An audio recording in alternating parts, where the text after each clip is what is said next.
Start! Magandang araw, class. Magandang araw po, Binibining.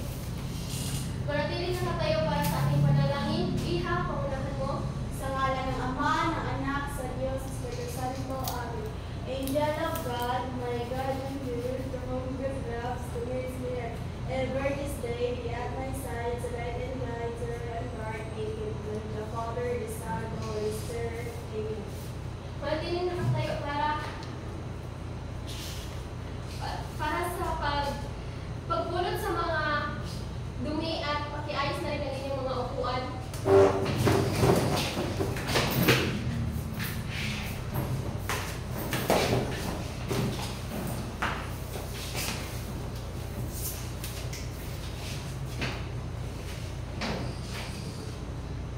Pwede na kayong umupo. Salamat po. Ngayon ay magkakala na ako ng mga lumiban. Kompleto lang ba lahat, class? Opo, Binibining. So, bago tayo magsimula sa lahat, ako nga pala si Binibining Minya May Sudaria. Pwede niyo akong tawagin Binibining Sudaria. Maliwanag lang ba, class? Opo, Binibining Sudaria. So, ngayon ay ilalahad ko ang ating alituntunin.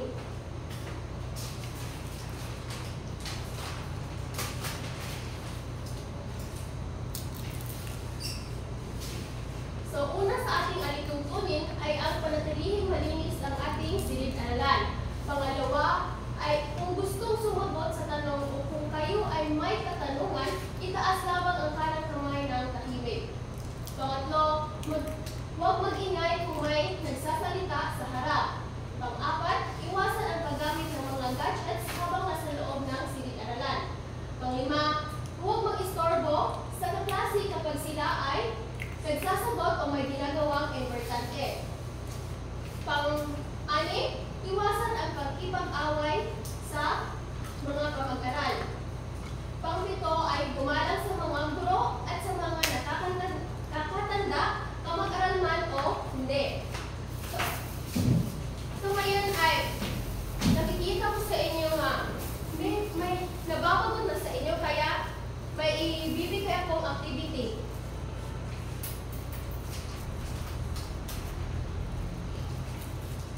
So, para sa inyong activity, ay panuto. Hanapin ninyo ang mga karakter sa Epico sa word map. So, hanapin ninyo dito ang mga karakter na nandyan sa ating pizarra. Bibigyan ko lamang kayo ng 5 minuto. Ma'am, favorite pig. Meron pa ako pero may... Salamat.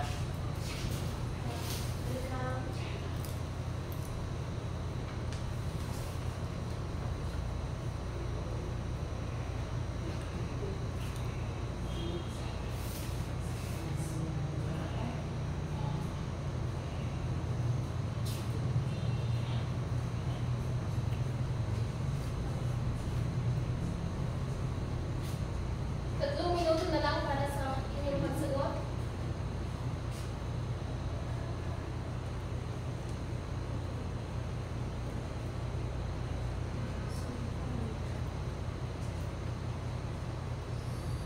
Tapos na ba, class? Hindi pa po.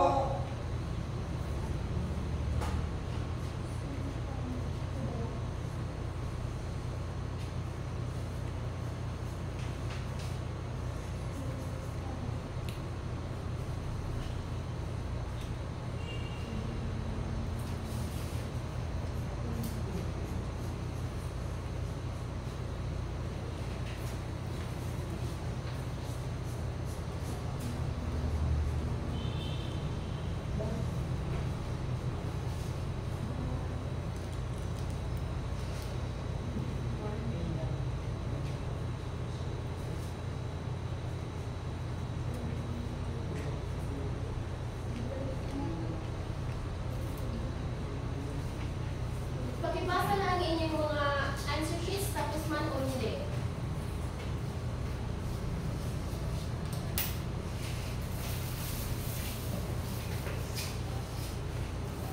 So ngayon natapos na tayo sa ating activity.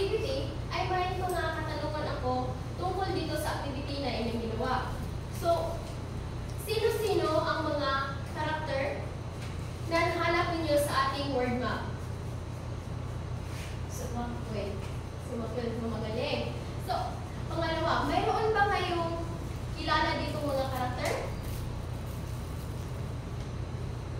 Wala po. Meron po, si Sumakuel. Si Macfield. Pangatlo, may nabasa o narinig na ba kayong mga kwento na sila ang karakter? Opo. Meron po. Okay, salamat. So, mayroon ba kayong idea kung ano ang tawag natin ngayon sa mga sultan o dato? Sige ha? Hari ng mga Muslim o ceremonial leader sa Mindanao Delhi. Ang dato is Pinuno Barangay or the tribal leader. Magaling. Maraming salamat sa inyong mga sagot.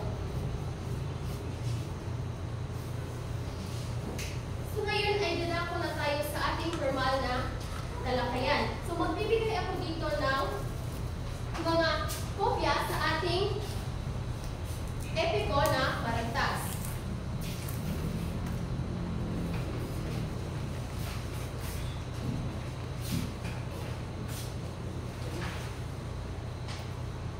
Basahin niyo iyan ng mabuti at bibigyan ko lamang kayo ng mga 10 minuto sa pagbabasa niyan at mamaya ay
dahil si Sultan makatunaw ay mapag-abuso, mapag-api, sakim sa kapangyarihan at walang pakialam sa kapakanan ng kanyang mga masasakupan.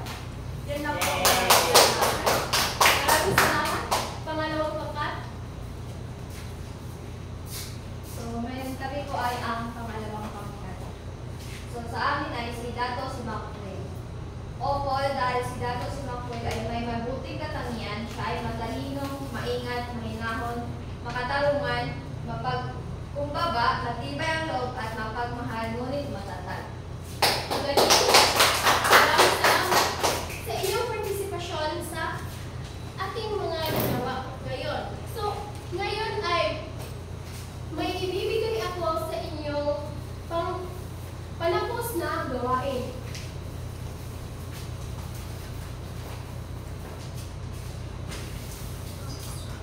Para sa inyong panapos na gawain ay piliin ninyo ang mga tamang pitik at sagot sa bawat tanong. Isulat ito sa isang papat na papel. Bibigyan ko lamang kayo ng 5 minuto.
Tapos na ba, class? Opo. Pakipasa na.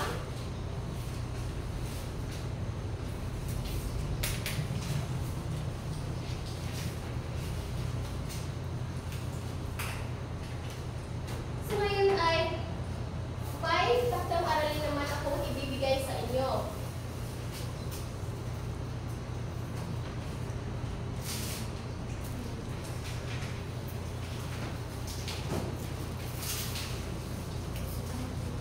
So para sa inyong takdang aralin ay ipaliwanag ninyo ito sa 5 hanggang 7 pangungusap. Isulat ito sa isang short bond paper. So ang katanungan para sa inyong takdang aralin ay ano ang aral na mapupulot sa epikong marantas. So may criteria ako dito para sa nilalaban. May 50 puntos sa organisasyon, may 10 puntos. Sa gramatika ay may 7 puntos. Sa originalidad ay may 5. Sa kalinisan ay may 3. So ang kabuuan ay 40 na puntos. So ipapasa niyo ito sa ating sunod na pagkikita.